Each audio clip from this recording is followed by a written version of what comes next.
Welcome dear viewers on the channel of knowledge. आज हम discuss करने जा रहे हैं जी prokaryotic and eukaryotic cells. Let's start it. सबसे पहले सेल की बात करते हैं कि सेल क्या चीज है। सेल क्या चीज है? सेल हमने जब ऑर्गेनेलिज पढ़ी थी तो उसमें हमने डिटेल से पढ़ा था कि सेल क्या होता है। सेल असल में कंपार्टमेंट को कहते हैं, खाली कंपार्टमेंट को। किसको जी? खाली कंपार्टमेंट को। सबसे पहले क्योंकि इसे जब देखा गया था तो ये खाली था बिल्कुल, इस वजह से इसे सेल का नाम दिया गया। लेकिन बाद में इसमें ऑर्गेनेलिज भी दरियाफ्त हुई। ऑर्गेनेलिज के लिए आप जो है वो डिस्क्रिप्शन में लिंक दिया गया है, वहां पर जाकर आप जल्दी से जो है ना, अगर आप ने ऑर्गेनेलिज वाली वीडियोस नहीं देखी तो वो जाकर देख लें पहले, ताकि आपको समझ आ सके ऑर्गेनेलिज की। बात करते हैं fundamental organisational unit of all living cells. ये तो डेफिनेशन हो गई। सबसे पहले तो ये लिविंग सेल सिस्टम जो है, जानदार सिस्टम जो है, उसका फंडामेंटल ऑर्गेनाइजेशन यूनिट है, बुनियादी यूनिट है। जैसे इमारत का बुनियादी यूनिट ईंट होता है, वैसे ही। दूसरा, it is responsible for the growth. जी बिल्कुल, सेल जो है ग्रोथ के लिए इम्पोर्टेंट है, मेटाबॉलिज्म के लिए जो रिएक्शंस होते हैं जिसमें, फिर रिप्रोडक्शन के लिए, नस्ल बढ़ाने के लिए, और हेरिडिटरी जो है विरासत बढ़ाने के लिए, नई नस्ल में नए जो है कैरेक्टर्स को मुतारफ करवाने के लिए, पेरेंट्स के कैरेक्टर को, जो पेरेंट्स है हेरिडिटरी विरसा जो है, रंग, आवाज, ठीक है ना, शबाहत जो है, सारे के सारे हेरिडिटरी जो है वो भी सेल के जरिए होती है।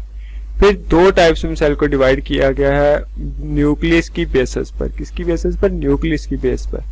पहला होता है प्रोकैरियोट, बैक्टीरियल सेल। दूसरा होता है यूकैरियोट, जिसकी एग्जांपल होगी फंजाई। प्रोकैरियोट का मतलब होता है जिसमें न्यूक्लियस ना हो। प्रो मीन पुराना cell, eukaryote true nucleus, have nucleus.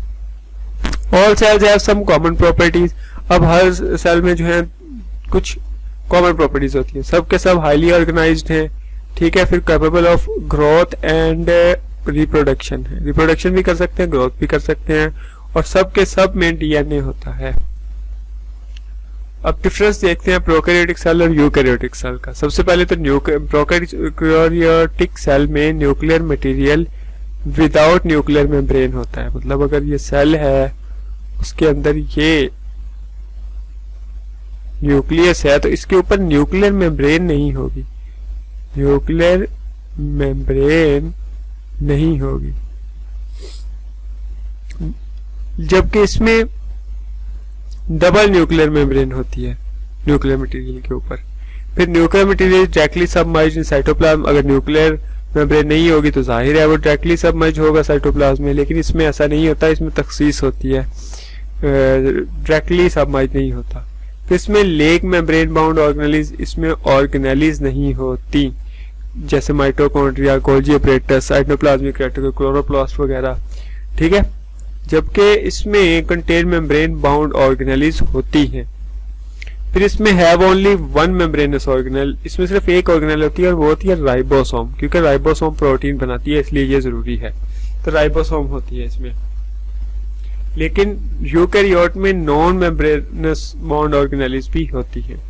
फिर राइबोसोम जो होता है 70 सेडिमेंट होता है, जबकि राइबोसोम इसमें 80S होता है।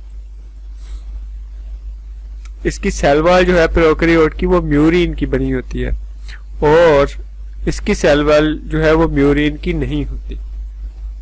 म्यूरिन पॉलीमर होता है, लॉन्ग चेन पॉलीमर, उससे मिलकर म्यूरिन बनता है। फिर entire cell wall is regarded as single huge molecule called sacculus. सारी की सारी जो सेल वॉल होती है ऊपर, वो सैकुलस कहलाती है। इसमें प्लांट की जो होती है वो सेलुलोज से बनी होती है सेल वॉल। एग्जाम्पलें देखें तो एग्जाम्पलों में बैक्टीरिया, ब्लू ग्रीन एल्जी है, इधर एनिमल, प्लांट और प्रोटिस्टा, सारे के सारे सेल यूकैरियोटिक हैं। अब ये देखें, ये हैं दोनों स्ट्रक्चर्स। यह प्रोकैरियोट सेल, इसमें ये न्यूक्लियोइड है, इसे कहेंगे न्यूक्लियोइड, ये डायरेक्टली सबमर्ज्ड है, आप देख सकते हैं। फिर ये छोटे छोटे जो टीनी पार्टिकल्स हैं नजर आ रहे हैं, ये वाला या ये वाला, ये सारे के सारे जो हैं वो राइबोसोम्स है।